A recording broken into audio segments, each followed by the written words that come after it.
to lietadlo, teda ak sa líši oproti MiG-29, ktoré sme mali. A to sú teda Block 70. Áno. A ja by som nerád by som porovnával toto lietadlo s MiG-29. Je to koncepčne úplne iné lietadlo. Poskytuje úplne iné spôsobilosti, ktoré MiG-29 ako taký nebol schopný poskytnúť. Či to už bolo spôsobené vekom jeho výroby alebo avionikou samotnou. Toto lietadlo poskytuje fakt najmodernejšie technológie, od radaru cez systémov vlastnej ochrany, nové zbraňové systémy. Samozrejme, s lietadlom sme dostali kompletný výcvik. Náš výcvik sa posunul do úplne iných dimenzií a naši piloti a technický personál budú schopní plniť všetky úlohy, ktoré budú požadované od ozbrojených síl Slovenskej republiky. Čiže sa aj tankovať budú? Áno, samozrejme všetci piloti absolvovali výcvik tankovania za letu vodne v noci a takisto za normálneho aj za strežného dňa, čiže brachu. A tie lietadlá sa budú používať len na tie bojové úlohy, alebo aj napríklad nejaké civilné, neviem, sprevázanie lietadla? V rámci systému QRA vieme zakročovať proti lietadlám, ktoré letia cez náš vzdušný priestor a neodpovedajú letovej prevádzke, čiže vieme zasahovať proti ním, usmerniť toto lietadlo, nadviazať z nich spojenie a eskortovať ho mimo naše územie alebo ho naviesť na správnu letovú cestu.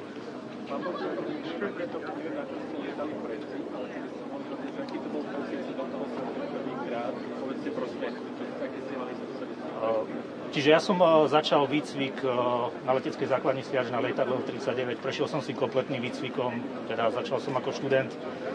Po ukončení svojho výcviku som pokračoval ako inštruktor. Niekoľko rokov som lietal ako demopilot lietadla 39. Samozrejme prešiel som si celým výcvikom v Spojených štátoch, ktorý nepozostáva iba lietaním na lietadla F-16, ale takisto na lietadlách T-6 a T-38.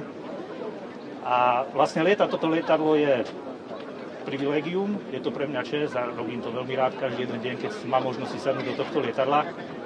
A je to niečo neopísateľné a ako som povedal, je veľmi ťažko porovnávať toto lietadlo momentálne s čímkoľvek, čo sme doteraz ozbrojených silách mali. Nie, začínali sme výcvik na bloku 30. Je to v podstate lietadlo, ktoré je podobne avionicky vybavené ako toto, blok 70. Samozrejme má novší radar, ako som spomínal, novší systém sebeobrany a takisto disponuje novým zbraňovým systémom. A do týchto si kedy sadí? Ešte raz poprosím.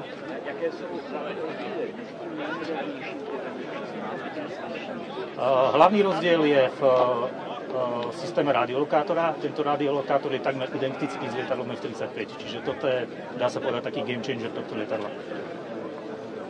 A do týchto si kedy sadnete?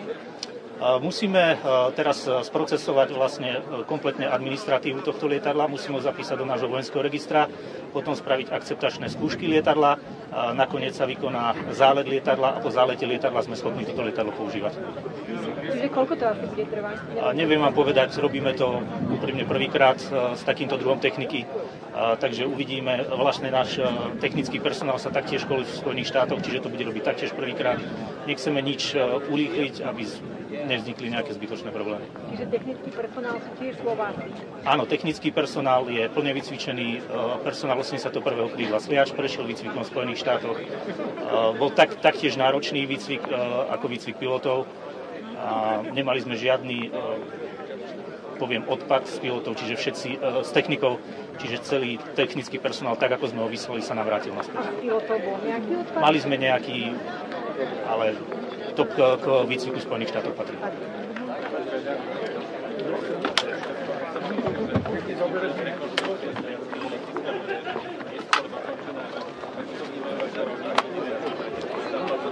Rodiny tu na západnom Slovensku nemáme.